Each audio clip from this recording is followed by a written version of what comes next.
You know, when things start to come together, it's a beautiful feeling.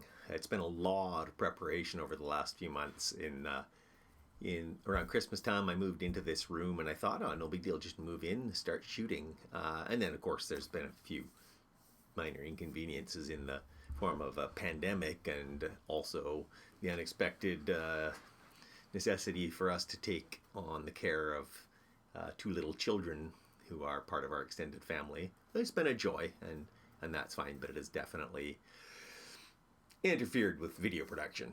Anyway, things are coming together, and the studio is now pretty much ready to go, which I'm really happy for. As always, there's technical glitches. I was hoping to have a sort of a handy cam that I could show you the studio, but the battery went dead. So anyway, whatever. Maybe I'll cut and paste some stuff, some iPhone footage in after the fact. But anyway, here I am in my new studio, ready to get going, ready to resume. Friday frippertronics, though I'm thinking I'll probably move it to like Tuesday or something. It's easier if I create the video, the raw footage on Friday, edit it together and put it up on like Tuesday or something, because it's just been too much of a rush to try and do the whole thing all in one 6 or 8 hour session.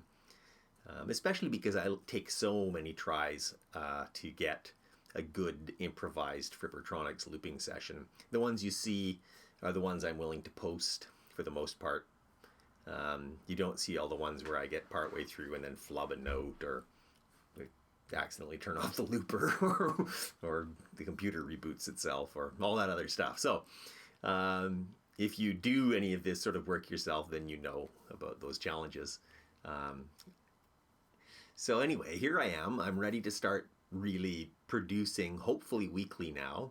And something just came by way of courier today that I'm very excited about. So looping, and specifically the frippertronic style of looping, where you have a long loop with a slow decay on each repetition of the loop, so the older material fades away as you add newer material. That's been an obsession of mine for a long time, and I've tried many different kinds of hardware and software to accomplish it. Back in the fall of 2019, I got this used at a local store, Exile on Main Street in Vancouver, for those of you who might know it. Great store. And I got a really good deal on this, and so I was really excited for it. I've been eyeing them for a while. I love the physicality of the interface on this. It's really like operating a little 4-track recorder / mixing board. It's very easy to just reach over and adjust things while you're working. And so I was very excited about it. And it has MIDI sync that's super accurate. It locks in and stays locked in, unlike other devices that I've tried, which will go unmentioned. So, not that I'm resentful.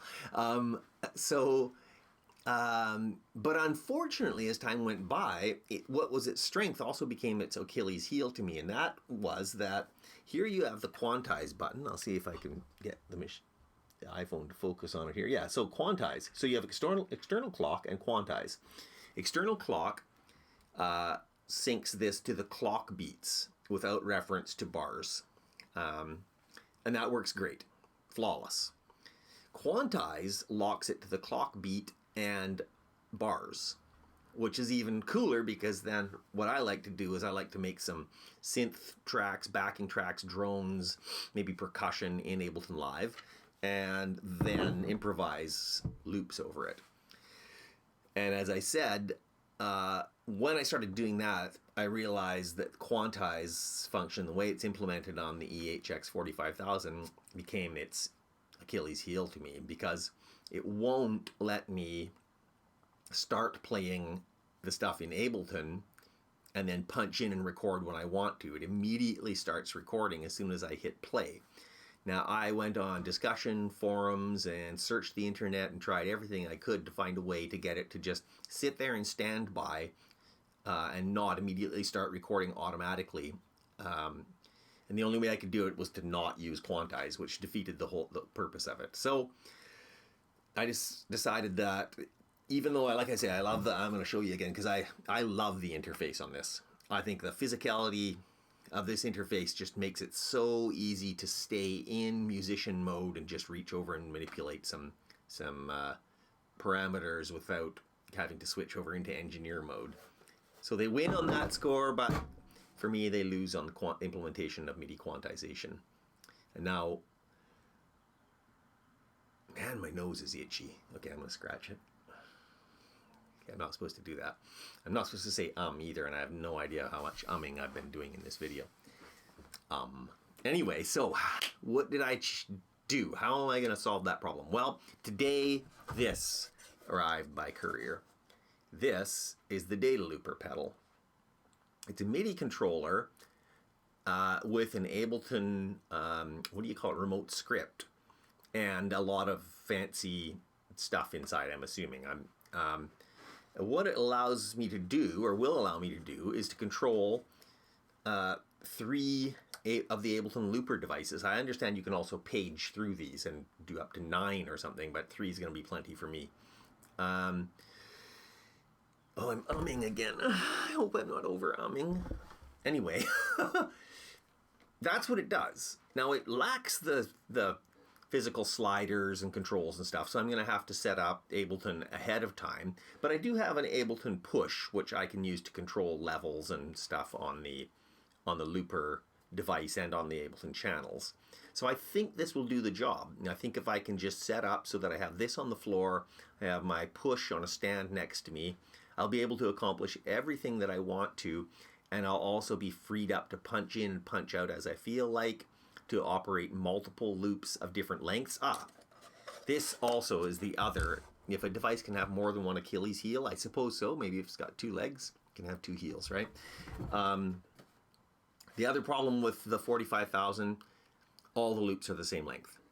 So if the first loop is 4 bars, all the loops are 4 bars. And that, for the real ambient soundscape stuff, is killer. No, killer means good. Is unfortunate. It's unfortunate. So this, I can't, in the long run, recommend it for the kind of ambient looping that I like to do.